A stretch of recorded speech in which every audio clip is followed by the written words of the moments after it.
Today's story is titled, My Best Friend Went Missing 3 years ago. I Know Exactly Where He Is, by LiquidDongorong. The link to the story is in the description below. Please enjoy.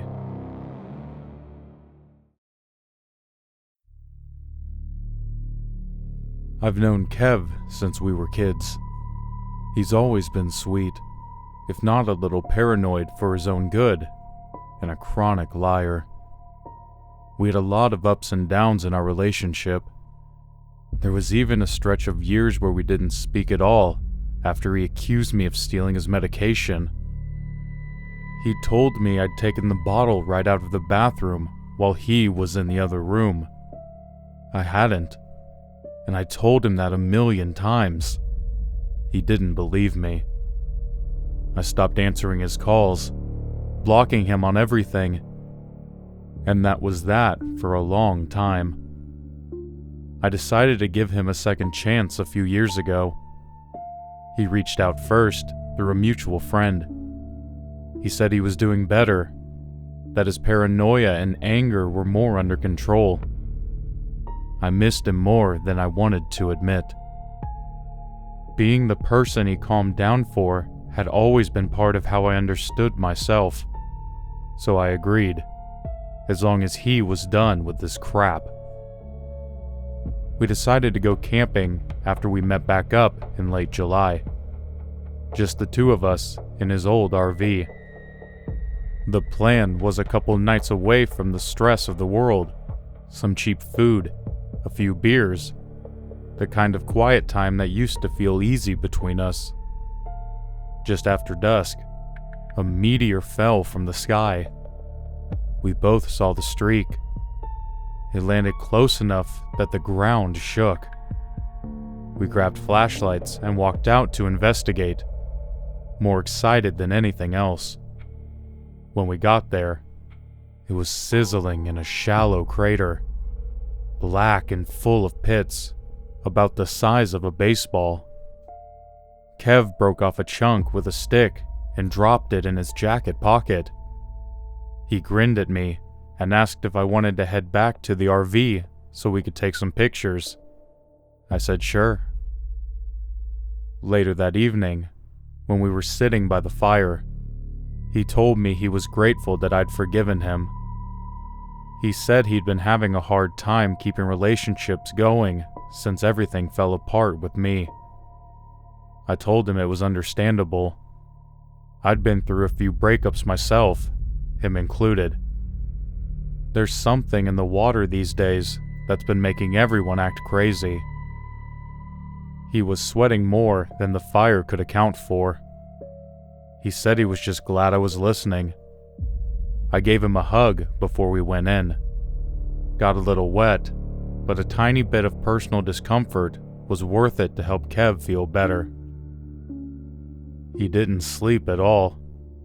I woke up a few times and saw him through the window, pacing around the picnic table in the dark.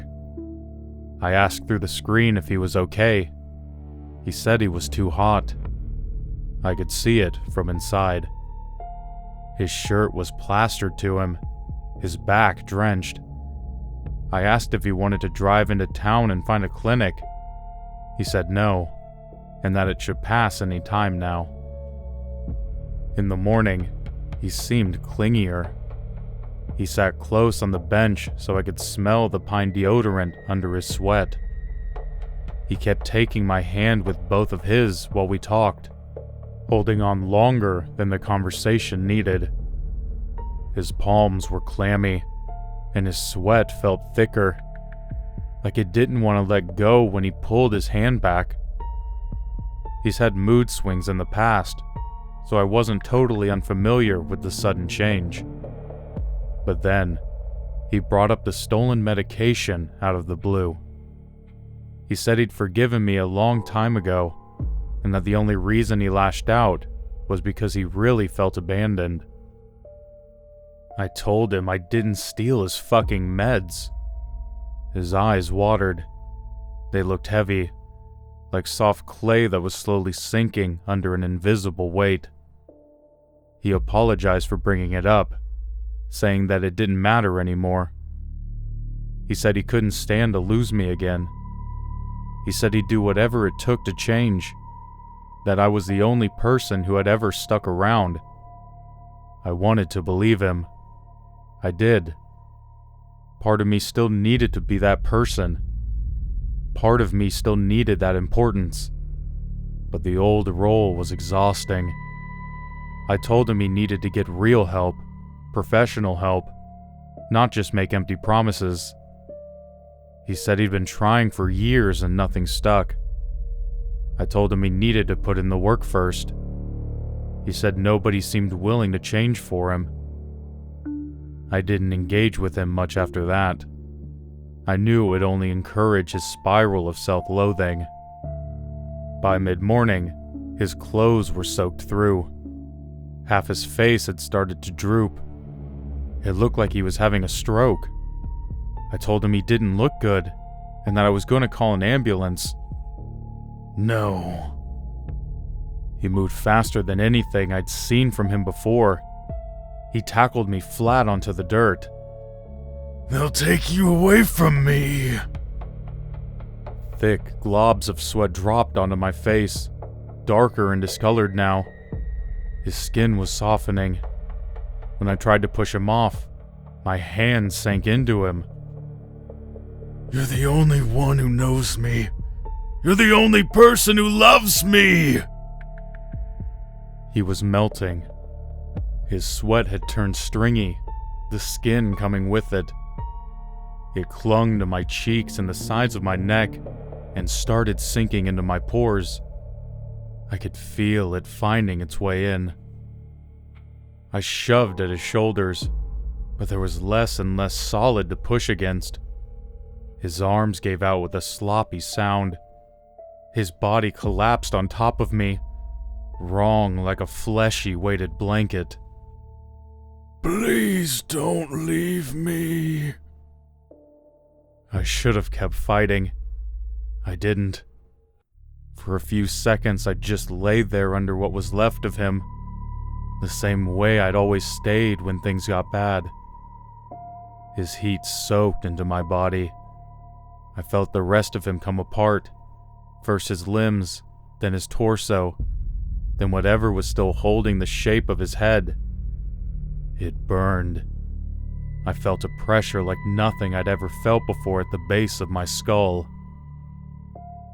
When it was over, only his empty clothes were left sitting sopping wet on top of me. I could still smell his deodorant. I sat up, looked at my hands. They looked like my hands. I felt the same, mostly, except for the new weight in my head. It's been 3 years since then. I told the police he wandered off during the night, and I never saw him again. They searched and found nothing, obviously. His family eventually stopped calling. People moved on the way people always do. I couldn't. On one particularly bad day, the heat came back first, then the itch across my scalp, then the manic need to do something, anything. I took a razor to my head and chopped off all my hair. That's how I found his face last week. It had been growing underneath the whole time, waiting, smiling at me. He tells me that he loves me, that he'll never leave me. I wear a hat every day now, wide-brimmed ones in the summer, beanies in the winter, whatever will cover that face. I don't look in mirrors anymore. When I do, I keep my eyes on myself and try not to turn.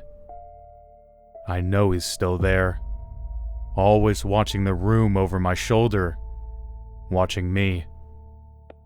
Late at night, his voice gets clearer.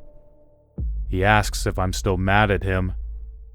He says it doesn't matter anymore, that we're past all that. I never answer. I just try to sleep it off and wait till morning.